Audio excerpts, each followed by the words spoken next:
Bonjour, nous sommes le 7 janvier 2025, il fait tout gris.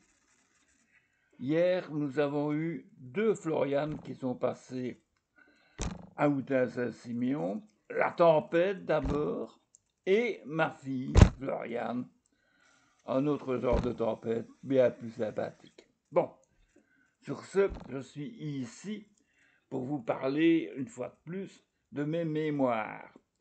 Alors aujourd'hui, je vais encore vous bassiner sur mon service militaire. Qu'est-ce qu'ils sont chiants, les mecs, à toujours parler de leur service militaire, me direz-vous, comme si c'était un truc extraordinaire, comme si c'était quelque chose qui sortait de l'habituel caca de la vie. À propos de caca, une des punitions à l'armée, c'était d'aller nettoyer les cabinets. Et tenez-vous bien, quand c'était à Vielsalm, surtout à l'instruction, il y en avait certains dans les sous-officiers qui passaient leur temps à tartiner les planches. Pas avec du beurre. C'était plutôt du beurre de cacao, enfin. Si vous voyez ce que je veux dire. Bon appétit, en fait. Bon.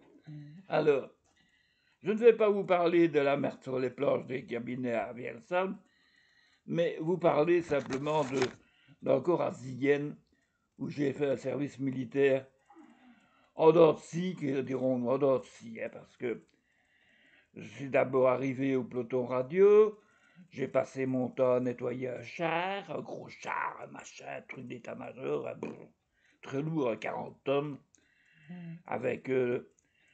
j'avais un copain milicien comme moi aussi, mais qui était en fin de service, et qui s'était dit « Oh, je vais améliorer la couleur du char ». Donc, vous savez, il était kaki comme tous les kaki de l'armée, hein, vraiment très laid, très moche. Hein. C'est pour se fondre dans la crasse. Oui, dans la boue, dans la boue, dans la boue, dans la boue. Bon, alors, que je me souvienne. Donc, ce brave copain, dont j'ai oublié le nom, avait eu l'idée extraordinaire de nous faire peindre sur toutes les vis, sur tous les boulons qu'il y avait, les peindre en blanc et certains en rouge, pour que quand on roule, on voit sur la chenille, sur l'ensemble des chenilles, en mouvement, qu'on voit un mouvement de blanc, d'une ligne blanche et une ligne rouge, aux couleurs du standard. Mais ça n'a pas plu à tout le monde, ça faisait bien rigoler entre nous, mais quand on l'a mis en circulation, là, il y a les officiers qui ont dit hey, qu'est-ce que c'est que ce truc hein. Voilà, c'est pour dire les stupidités.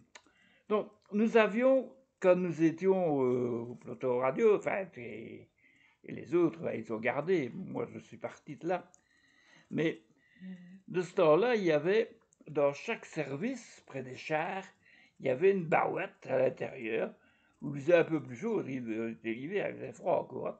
Donc on allait se réchauffer dans ces espèces de barouettes avec des carreaux devant, d'un bureau, quoi, où il y avait dedans quelques chaises, une table, un fauteuil parfois. Et, c'est très curieux à dire, mais dans tout cet attirail hétéroclite, il y avait toujours une pompe à bière. Hein, c'est curieux, avec de la bière. Hein. Donc, hop, les tankistes, ils s'enfilaient quelques bières dès le matin, dès 10 heures du matin. Les cantines, ce qu'on appelait les cantines en dessous des bâtiments, donc chez moi c'était l'état-major et service, on avait une cantine, c'était 2 pièces, ben, c'était pour nous, les miliciens, ouvert le soir. Mais pour les carrières, il y avait le petit 10 heures et le petit pouce café de l'après-midi. De vous dire que certains qui n'étaient pas vraiment en état d'être opérationnels en cas de guerre. Mais enfin, bon, c'est pas grave. Enfin, ils étaient anesthésiés quand même avec tout ce qui picolait. Voilà, moi je ne sais pas ce que je vais encore vous raconter d'autre parce que ça fait déjà presque 5 minutes. Mais j'y reviendrai encore. Et j'y reviendrai plus précisément sur des faits beaucoup plus précis que des généralités. Et je vais essayer de ne plus taper sur la porte, sur le bureau faisant mes interviews. En tout cas, la lumière blanche, là, comme ça me fait une drôle de tête, je trouve. Hein. Ça ne va pas, ce n'est pas bien. Bon, allez, passez une bonne journée. On va essayer de la faire la meilleure possible. Pourtant, il fait moche. Hein. Il fait moche de chez moche.